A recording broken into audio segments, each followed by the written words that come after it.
Hey everyone, B25 Mitch here again. Today I'm going to look at one of the more difficult missions in the nuclear option playtest and do a playthrough showing some strategies that make it a bit easier. I'll also try to explain some of the gameplay mechanics in nuclear option that determine which strategy to use. So, starting the mission, we find ourselves on the ground in a dark reach and need to taxi to the runway. There's a friendly cricket which has been doing reconnaissance closer to the target area and has discovered 2 radar SAMs, although there are more on the far side of the target. As we begin taking off, we can see 2 more friendly planes taxiing to the runway behind us, a TA-30 Compass and behind it an FS-12 Revoker. These will be our escorts and hopefully can deal with any air threats we encounter. Turning toward the target waypoint, we can see the recon cricket returning to the naval airbase since it doesn't have any weapons.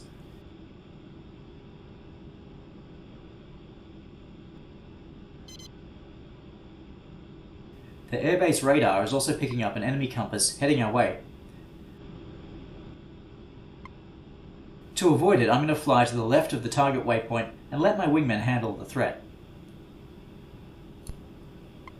Inspecting the 2 radar SAMs that the cricket discovered, the further one seems like the best bet to attack first, since I can attack it without getting too close to the air threats my wingmen are dealing with.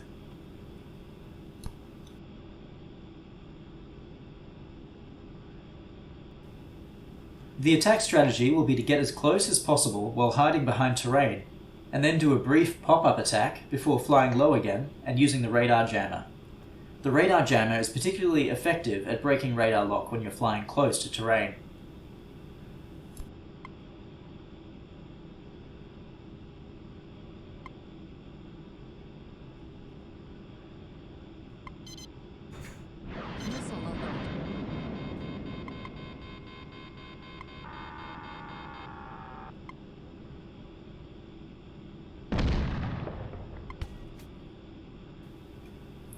So that's the first radar SAM taken care of.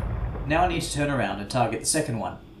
If you're lucky, your AI wingmen will sometimes be able to destroy this one on their own, but in this case the Compass was shot down during the initial air battle, and the Revoker unfortunately is getting shot down by the SAM now too. I'll use the same low altitude pop-up tactic on this second SAM.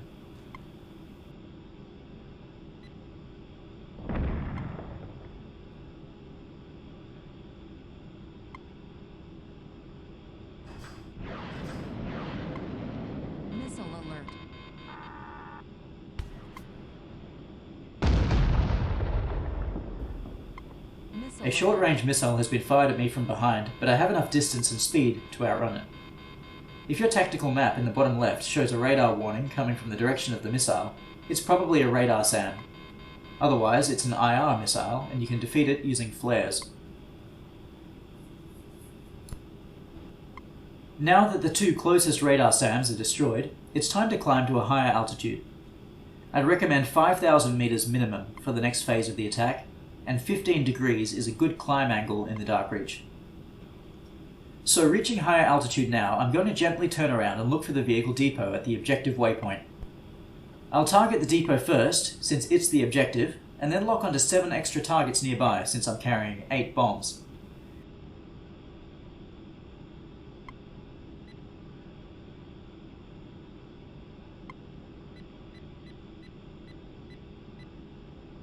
Bombs can't be intercepted by IR missiles since they don't have a heat signature, and there are no more radar SAMs between us and the enemy airbase. When the countdown timer reaches about 2 seconds, I press fire once to start dropping all the bombs in a salvo. As I'm breaking off directly ahead, I get a missile warning from one of the radar SAMs on the far side of the airbase. At high altitude, the best way to break radar lock is by flying perpendicular to the radar warning and using the radar jammer. I'll pop some flares too, since I seem to have just barely come in range of the short-range SAM beneath me. Watching the target cam, I can see the bombs hit their mark in rapid succession, and the depot is destroyed along with most of the rest of the enemy airbase.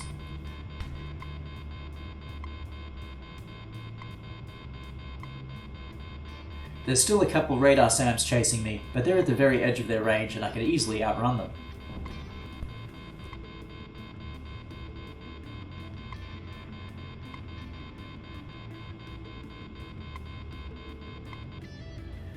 With the target objective complete, all that's left to do is land back safely at the Naval Air Base.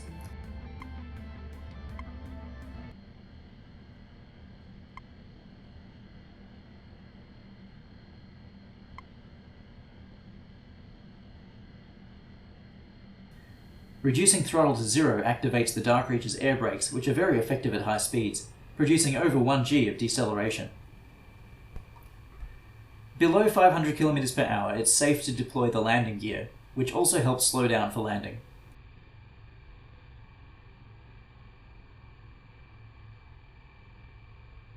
Once the runway is lined up ahead of you, keep the velocity vector aimed at the start of the runway, and then pull up gently to flare before touchdown.